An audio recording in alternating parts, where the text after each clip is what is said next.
Mike's Daily Podcast. Episode 1632. 1632. I'm your host, Mike Matthews. Broadcasting from Café Anyway, located somewhere in Podcastro Valley, Mont. Today, we get to Benita, the Disgruntled Fiddle Player, the Brewmaster. And here at the last place on earth, I try to look at the world and review things and go, oh, this is what's going on. Mike's Daily Podcast. No, I don't. I basically just talk about myself. Because it's me. That's Mike's Daily Podcast. I guess I do. But here's something to sing about people when they go and pout. They're pouting because they feel sad. That's not good. And Tad is not a name people are called much anymore. Tad. Mike's Daily Podcast. Hello, my name is Tad. No, it's Mike. Here at Café Anyway. Mike's So here we go. Daily With this show. Podcast. I had an interesting show that I was recording yesterday. There was these two guys that I work with that I guess I've become the school marm for, because they have never done radio before, and they got to interview Ro Khanna, who is a congressman out of Silicon Valley. He likes to criticize Trump, and he's a very interesting guy. Was it his father that was in prison with Mahatma Gandhi? With Gandhi, I mean. Gandhi! Look who walked in. Hi, Mark! It's Benita the Rodeo Queen! How you doing? Here's my horse, Lily. Oh, we can't hear your horse today because we don't have a microphone right against Nilly. Nilly, one more time. Very good. And look who else is here. Hello, Mike. I make the delicious root beer. I'm the Brewmaster. Oh, boy, have some right now. Thank you. Oh, and there's somebody else here. Yeah, I'm here to the Disgruntled Fiddle Player. Tell you what. What? The big old rodeo this past weekend. Yes, there was a rodeo. Was Benita there?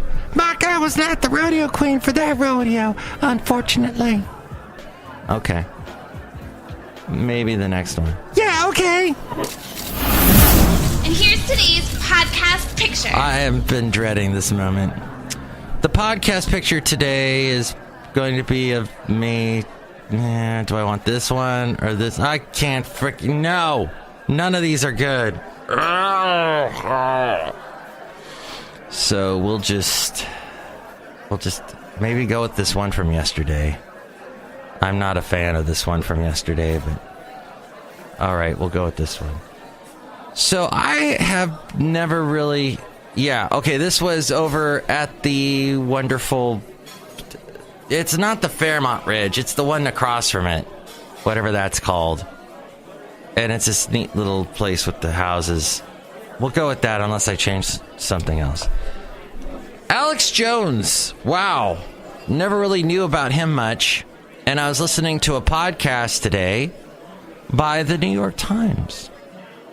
And they were talking about the lawsuit that is underway with the parents of the kids who were killed at Sandy Hook Elementary School in Newtown, Connecticut.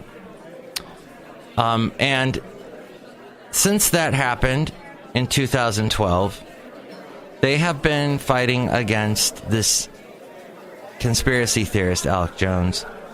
And he says crazy stuff.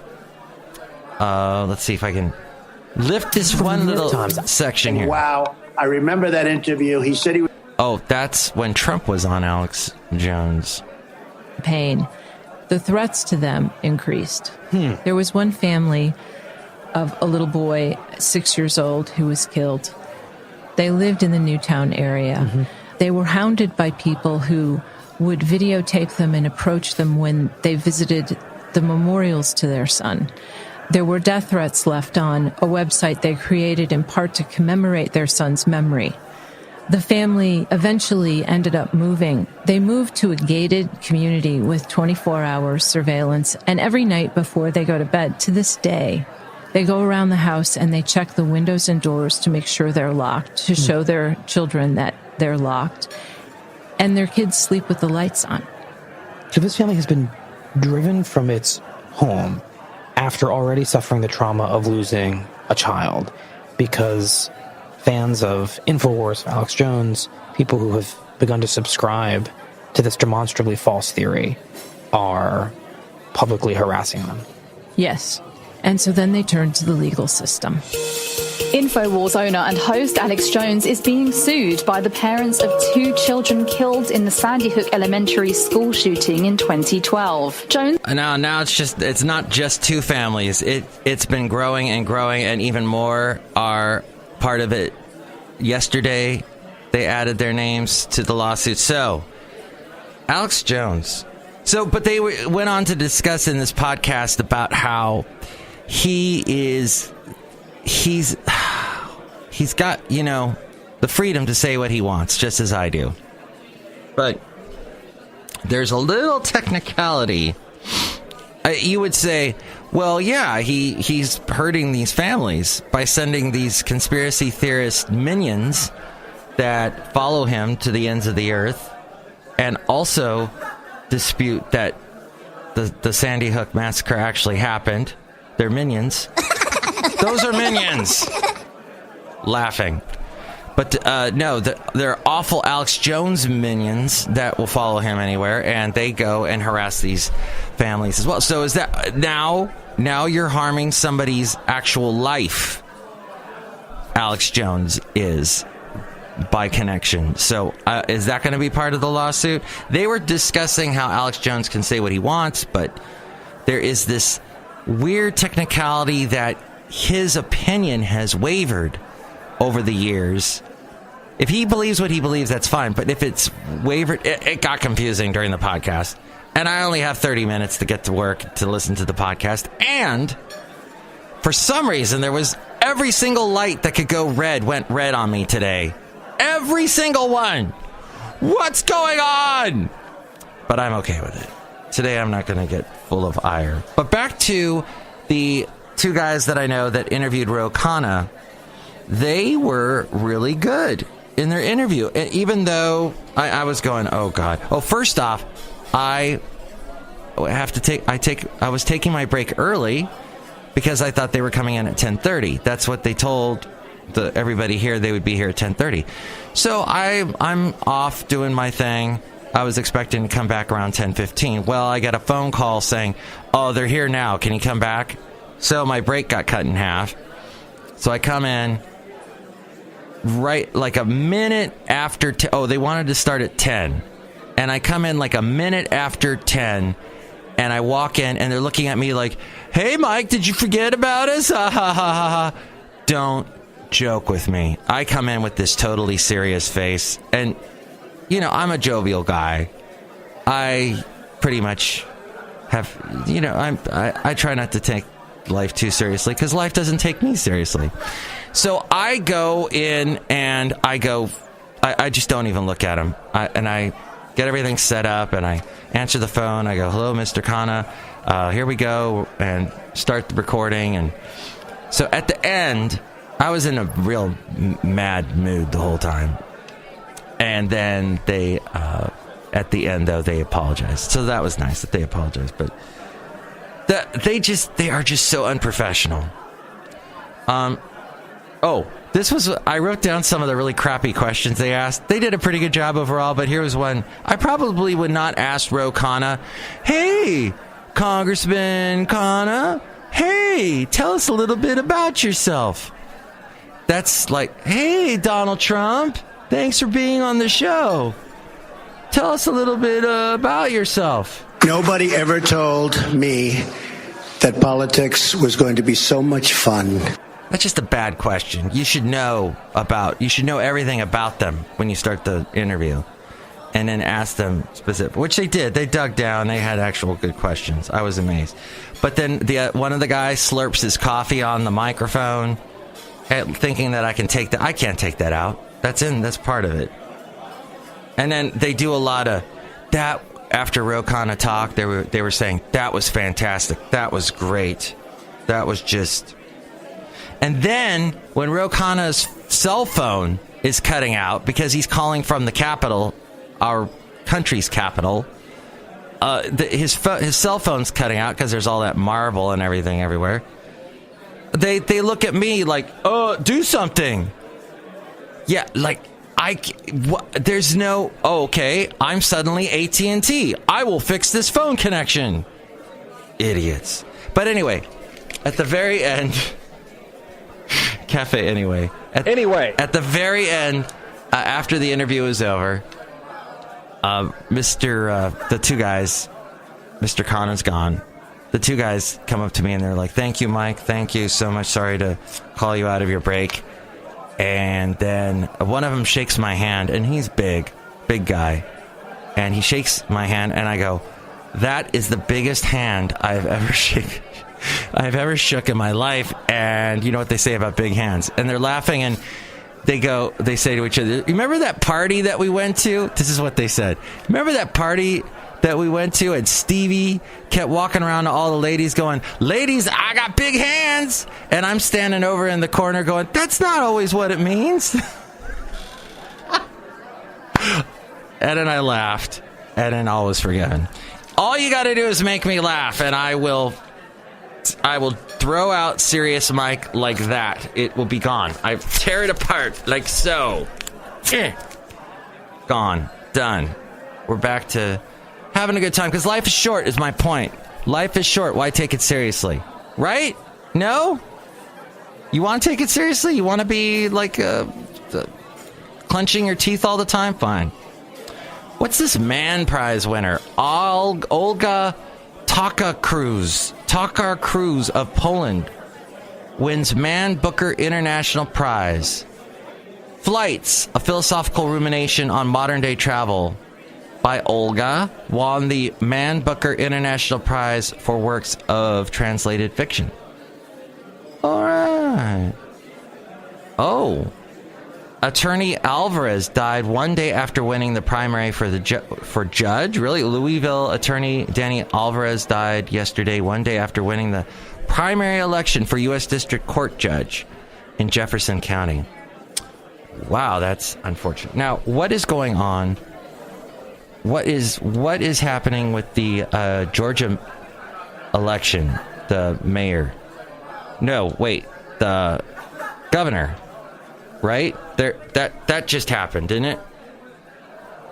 Stacey Abrams has made history, but is deeply conservative Georgia ready to elect a black woman governor? Stacey Abrams made history, becoming the first woman to win to be a major party nominee. Okay, so she didn't win governor. That got so confusing with me. Everybody was, she won. Stacey Abrams won. And then I thought, oh, wow, she is the first black governor of Georgia. And no, she won the nomination for the Democrat Party. She's not the governor yet. The Democrats run against the Republicans. And then we'll see. There's not even... That was like so bottom of the barrel news. Crazy.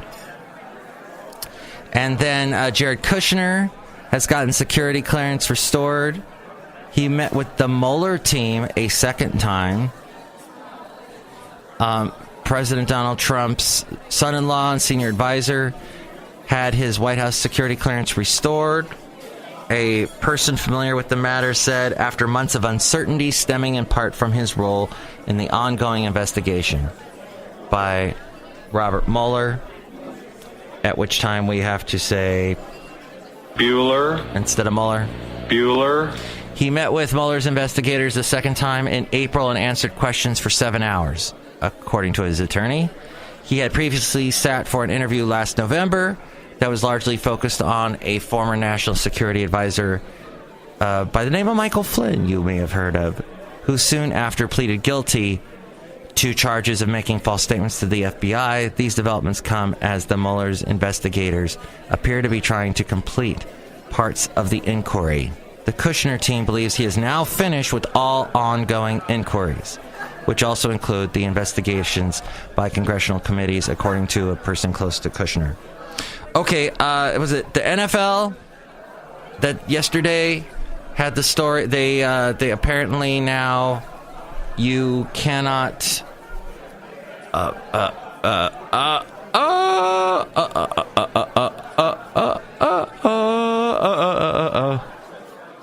Yes, you can no longer protest. And that is... I can't find that story anywhere. Wow, you would think that would be a big story.